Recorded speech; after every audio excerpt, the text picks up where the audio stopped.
Game के season 3 के ending में आखिर क्या हुआ, तो फिर देखो ये है बिल्कुल एक हिंदी में एंडिंग एक्सप्लेनेशन की इसके एंडिंग में क्या हुआ और इसके पोस्ट क्रेडिट सीन में भी क्या हुआ, तो फिर इन सब पर चर्चा करेंगे इस छोटे से वीडियो में। तो देखिए यार, मैं यहाँ पर पूरी कहानी नहीं बताने वाला हूँ आपको कि शुरू से लेकर अभी तक क्या हुआ, क्योंकि मैं यहाँ पर अज्यूम कर रहा हूँ कि तुम लोग ये वीडियो देखने आए हो, तो फिर ये जाहिर सी बात है कि तुमने इसका आखिरी सीजन देख लिया होगा तभी इस वीडियो पे आया हो। तो फिर सीधे सीधे पॉइंट पर आते हैं हम लोग कि देखो, अगर आपको आखिरी में याद है तो फिर देखो आखिरी में हमारा जो प्लेयर नंबर 4, 5, 6 यानी कि हमारा जो गिहन था ना, वो ऊंचाई से खुद ही कूद जाता है, यानी कि कह लो कि सुसाइड कर लेता है, ताकि वो प्लेयर नंबर 222 को, यानी कि वो जो बेबी पैदा हुआ था ना, उसको बचा सके, और वो खुद ही कूद कर अपनी जान दे देता है ताकि वो बेबी बच जाए। तो फिर देखो ठीक है, यहाँ पर वो बेबी तो बच जाता है और वैसे भी उसकी आखिरी इच्छा यही थी कि उस बेबी को कुछ ना, उस बेबी को सही सलामत जो है ना कहीं पर पहुंचा दिया जाए। और फिर जैसे हमारा जो गिहन है वो नीचे गिरता है, खुद मर जाता है, तो फिर उसके बाद क्या होता है कि हमारा जो जून होता है, यानी कि फ्रंटमैन का जो भाई होता है ना, वो अचानक से आ जाता है, पहुंच जाता है इस आइलैंड पर। लेकिन वो जैसे यहाँ पर पहुंचता है वैसे आइलैंड जो है ना पूरा ब्लास्ट हो जाता है, और वहां पर जितने भी फाइनेंशियल लोग थे, जितने भी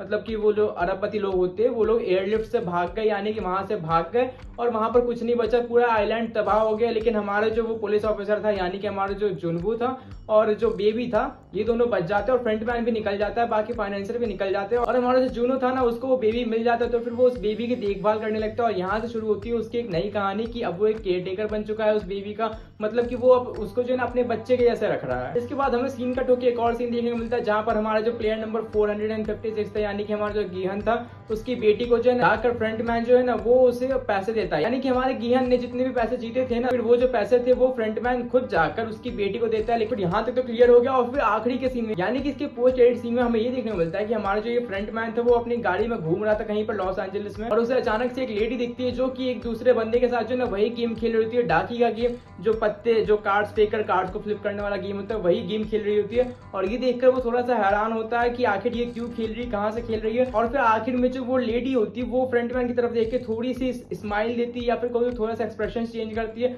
और यहीं पर जो है ना ये सीजन खत्म हो जाता है। तो फिर देखो यहाँ पर एक छोटा सा इंडिकेशन जरूर है, हालांकि ऑफिशियली कंफर्म नहीं है, लेकिन हाँ शायद ये छोटा सा एक इंडिकेशन हमें दिया गया है कि शायद इसके बाद भी कोई और न्यू प्रोजेक्ट हमें देखने को मिले स्क्विड गेम से रिलेटेड। हालांकि ये बात तो पक्की है कि इसका सीजन नंबर 4 नहीं आएगा, लेकिन ऐसा जरूर हो सकता है कि इसका कोई स्पिन ऑफ सीरीज आ जाए। जैसे कि तुमने मनी हाइस्ट देखी होगी, तो फिर मनी हाइस्ट इतनी पॉपुलर सीरीज हुई थी और फिर वो सीजन 5 पर एंड हो गई थी, तो फिर उसके बाद उसका सीजन नंबर 6 नहीं बल्कि बर्लिन नाम से जो है एक स्पिन ऑफ सीरीज आई थी, जिसका कि 2 सीजन आ चुके हैं मेरे ख्याल से। फ्रेंचाइज के साथ भी कुछ ऐसा हो सकता है कि इसका सीजन नंबर 4 ना आए, लेकिन किसी कैरेक्टर को उठाकर जो है ये लोग कोई स्पिन ऑफ सीरीज बना दे जो कि शायद ऑडियंस को पसंद आ जाए। You don't know, I don't know, लेकिन जब ये होगा वो काफी दिलचस्प होगा और ऐसा कुछ तो होगा, क्योंकि आखिर में ये दिखाने का कुछ तो मतलब होगा।